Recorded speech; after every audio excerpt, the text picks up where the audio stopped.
Em nome do Pai, do Filho e do Espírito Santo. Amém. Te pedimos, Espírito Santo, que Tu nos acompanhe neste caminho para que possamos cumprir a santíssima vontade do Senhor. Ó Maria concebida sem pecado, rogai por nós que recorremos a vós. Em nome do Pai, do Filho e do Espírito Santo. Amém.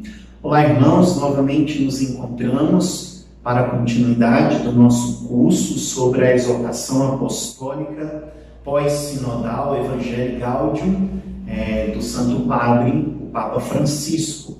Nós vimos na primeira aula, nos detivemos de uma forma bem intensa acerca do preâmbulo desta exortação, que mostra o espírito, assim podemos dizer, de todo o documento.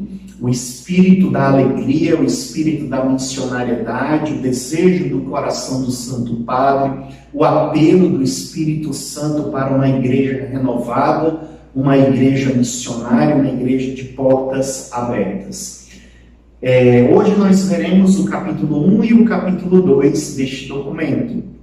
Como ele é muito extenso, o próprio Santo Padre diz no preâmbulo que ele demorou, ele se alongou escrevendo, dando dicas, diretrizes, mostrando horizontes para a igreja, sem fechar na sua palavra, num ato de humildade muito grande, chega ao ponto de dizer até sobre um pouco uma certa positiva descentralização. Nós chegamos agora ao capítulo 1 e ao capítulo 2, que vai ser o fundamento desta aula de hoje, onde nós iremos tratar sobre a transformação missionária da igreja, da qual o documento trata, e logo depois o seguinte capítulo, que vai mostrar um pouco sobre o processo de enculturação e as tensões que essa evangelização pode, de certa forma, provocar. Diz o Santo Padre, citando São João Paulo II, ainda no item 15, do preâmbulo. João Paulo II convidou-nos a reconhecer que não se pode perder a atenção para o anúncio. Aqueles que estão longe de Cristo, porque esta é a tarefa primária da igreja. A atividade missionária ainda hoje representa o máximo desafio para a igreja. E a causa missionária deve ser a primeira de todas as causas. Que sucederia se tomássemos realmente a sério essas palavras de São João Paulo II, questiona o Papa Francisco? Simplesmente reconheceríamos que a ação missionária é o paradigma de toda a obra da igreja. Ou seja, não existe igreja sem a dimensão missionária. Por isso, diz o Santo Padre, não podemos ficar tranquilos em espera passiva em nossos tempos, sendo necessário, portanto, passar de uma pastoral de mera conservação para uma pastoral decididamente missionária. Então, o Santo Padre vai nos convidar neste momento para que nós possamos ter esse prisma da missionariedade, uma missionariedade alegre, como foi dita no preâmbulo, esse prisma da missionariedade como o alicerce de toda a obra da igreja, a máxima urgência da igreja em evangelizar. Aqui não se desmerece as estruturas, não se desmerece a doutrina, mas sem o povo, sem aqueles que são evangelizados, para nada serve essa estrutura. E é isso que o Santo Padre, ele chama a atenção logo na abertura deste capítulo 1 da Evangelii Gaudium. Diz ele no item 19, a evangelização, portanto, obedece ao mandato missionário de Jesus. E depois, fazem discípulos de todos os povos, batizando-os em nome do Pai, do Filho e do Espírito Santo, ensinando-os a cumprir tudo quanto vos tenho mandado. Ou seja, cita Mateus 28, de 19 a 20. Ou seja, neste ide de Jesus, neste ide pedido por Jesus, estão presentes os cenários e os desafios sempre novos da missão evangelizadora da igreja. E hoje todos somos chamados a esta nova saída missionária. O Santo Padre mostra que há sempre novos desafios, como agora nós estamos vivendo o desafio de uma pandemia mundial, numa realidade de isolamento social. Mas em meio a este cenário, em meio a este desafio, a igreja deve ter sempre coisas novas para dar para a humanidade. E é isso que nós somos chamados, a mesmo estando em casa, a sairmos para evangelizar. Evangelizar através de uma ligação, evangelizar através de uma live, evangelizar através de um acompanhamento, evangelizar através de atos de generosidade, obras de misericórdia que os cristãos são chamados a dar.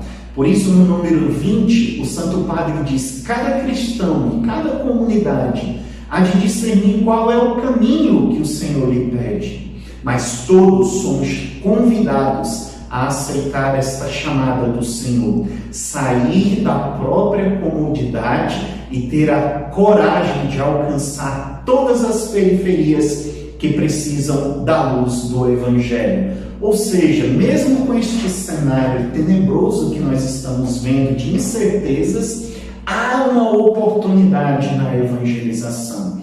Tive a alegria de ver um testemunho de um irmão da comunidade que, ao entrar num supermercado, lembrou-se de que aquelas pessoas estão trabalhando sem parar, porque os itens de alimentação não houveram uma restrição, mas o supermercado todo está numa situação de risco, os funcionários. E ele teve um tino, aquela sacada positiva de pegar o microfone, de agradecer a todos os funcionários do supermercado, de rezar por eles e de pedir que Deus os abençoasse. Meu Deus, isso é uma estratégia de saída evangelizadora. Por isso, diz o Santo Padre, a alegria do Evangelho que enche a vida de uma comunidade, a comunidade como igreja e a comunidade dos discípulos, de cada batizado, de cada missionário, é a alegria missionária. Sem a missionariedade, a nossa alegria não pode ser perfeita. Não temos como viver uma alegria sem darmos de graça o que de graça recebemos. Diz o Santo Padre no número 22, como uma grande ponta de lança. Diz ele que nós devemos ter a palavra como sendo este fogo que nos impulsiona. A palavra possui em si mesma uma tal potencialidade que não a podemos prever. A igreja deve aceitar esta liberdade incontrolável da palavra, ou seja, ide, saiam, vão, sejam iniciadores de algo novo nesta sociedade. Esta palavra lida, esta palavra ruminada, esta palavra acolhida, agora ela deve provocar em mim aquela liberdade incontrolável de dá-la para a humanidade.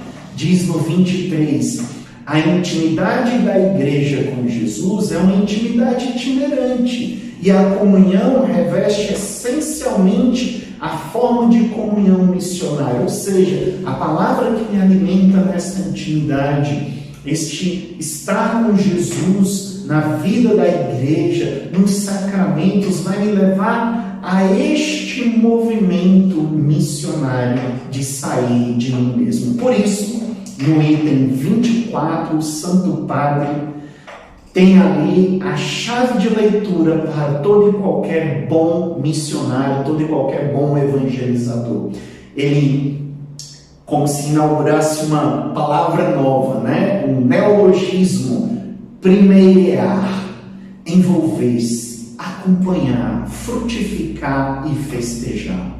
A igreja em saída é a comunidade de discípulos missionários que primeireiam, que se envolvem, que acompanham, que frutificam e festejam. Tomam a iniciativa. A comunidade missionária experimenta que o Senhor tomou a iniciativa, precedeu-a no amor, e por isso ela agora quer estar diante deste movimento. Ela sabe ir à frente, sabe tomar iniciativas novas sem medo, ir ao encontro, procurar os afastados e chegar às encruzilhadas dos caminhos para convidar os excluídos.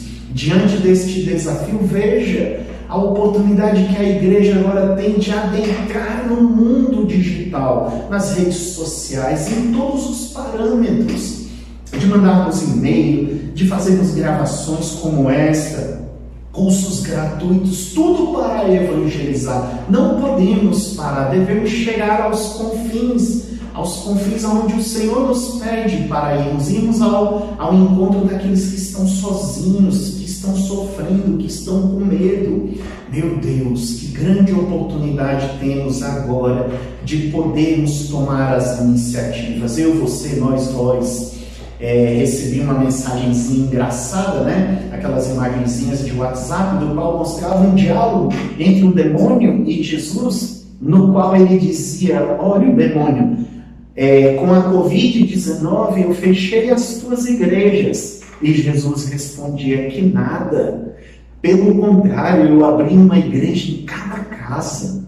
Ou seja, Deus entrou na nossa casa, Deus tirou bem, até mesmo dessas realidades difíceis. Por isso, nós precisamos ter um desejo inexaurível de oferecer a misericórdia, de nos abaixarmos, de nos aproximarmos, de nos encontrarmos com essas pessoas, para que nós, como evangelizadores, possamos assim ter o cheiro das ovelhas e estas escutarem a voz do pastor supremo, que é Cristo. E após esse movimento forte de evangelização, do qual todos são convidados, ninguém está excluído de irmos evangelizar, precisamos acompanhar.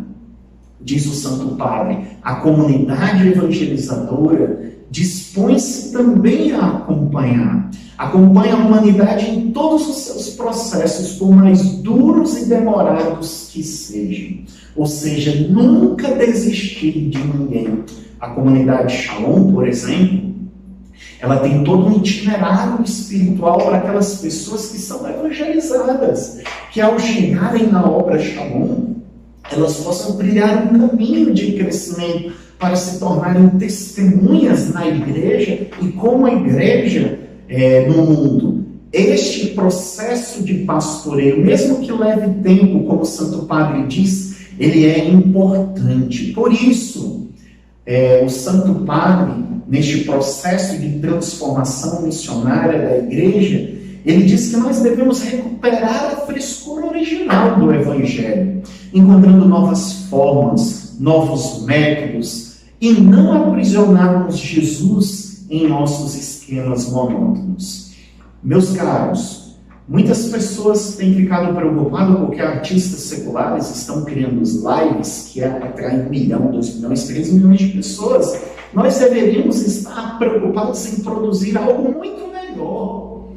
Quantas pessoas não poderiam agora estar vendo a presença calorosa do Evangelho, sentindo o Evangelho vivo em si? E nós precisamos, entre na live, faça um comentário: Jesus te ama, Shalom, vai lá, de lá para galera, olha, Deus espera vocês também socorrendo os pobres, evangelize.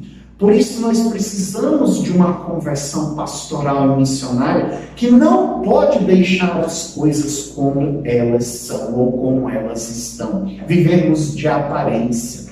Precisamos de uma reforma de estruturas, sejam eclesiais, sejam pastorais, para que todas elas se tornem mais missionárias e não apenas de manutenção. Nós chegamos ao ponto de ver o Santo Padre dizer que até o pontífice necessita também de uma conversão do papado, ou seja, para que ele possa ser mais fiel àquilo que é o significado que Jesus Cristo quis dar e quis mostrar as necessidades atuais da evangelização. Por isso, o incansável movimento do Santo Padre de tocar nas pessoas, de ir ao encontro dos fracos, de sair para confessar, de quebrar protocolos. a confiança que ele deposita nas conferências episcopais para um sentido maior de colegialidade, para que tudo se transforme de forma mais concreta na evangelização.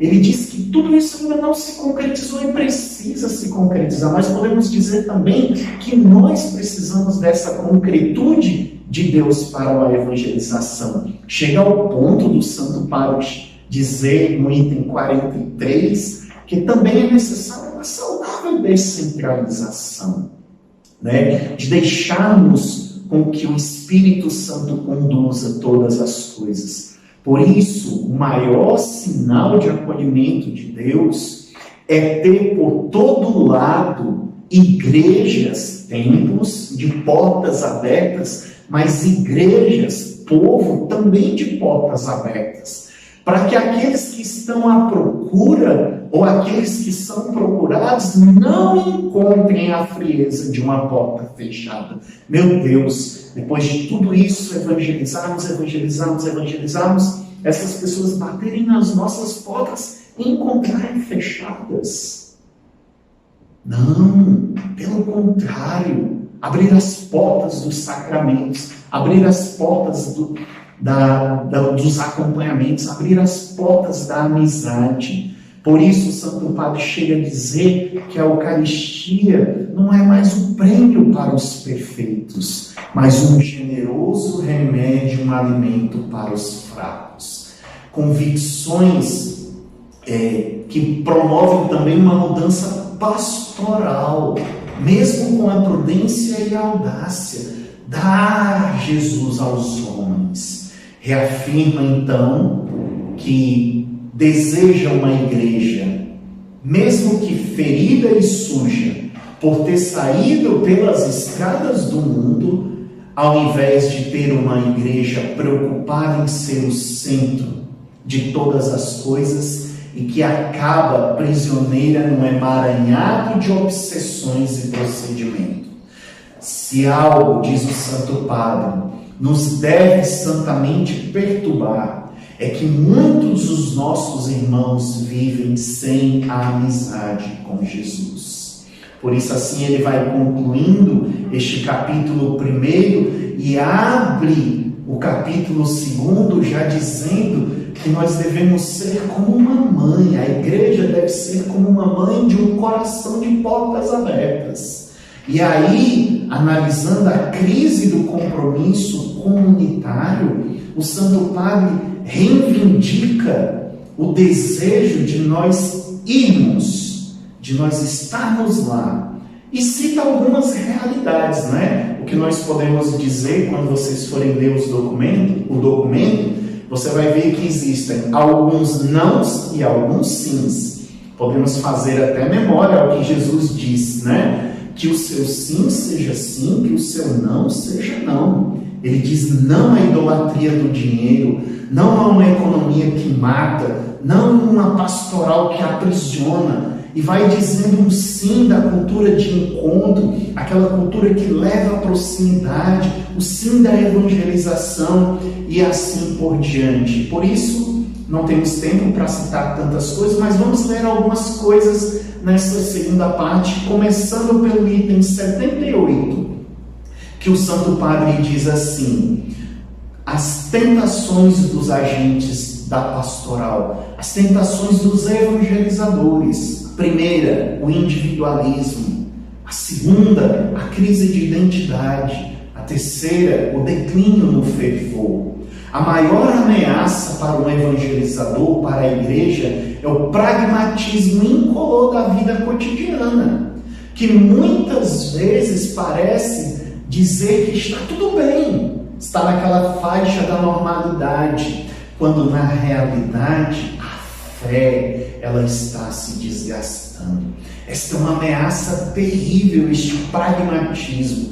Por isso ele convida no item 84 a todos a não se deixar levar por um pessimismo estéril. Ou seja, nós cristãos, nós igreja, nós missionários, nós evangelizadores, sacerdotes, bispos, o próprio Papa, Nós precisamos ser esses sinais de esperança, como ele lança no item 86, aplicando aquilo que ele diz que é o remédio. O remédio para esta sociedade líquida, para esta sociedade individualista, para esta sociedade comodista, o Santo Padre aponta um remédio como uma verdadeira revolução. Não é uma revolução política, não é uma revolução das ideologias, não é uma revolução de pensamentos extremistas, mas diz o Santo Padre no item 88, uma revolução da ternura, a ternura de Deus, misericórdia. Ou seja, dar a misericórdia de Deus, o coração de Deus para o homem, dar ao homem a alegria do Evangelho, dar ao homem a esperança, dar ao homem o amor. Esta revolução da ternura é capaz de provocar a cultura do encontro, de tirar das pessoas do individualismo, da egolatria, do egocentrismo, de uma vida triste, isolada. Esta ternura que aproxima, esta ternura que afasta a igreja. A igreja representa a ternura de uma mãe. A igreja representa também a face de um pai que é misericórdia.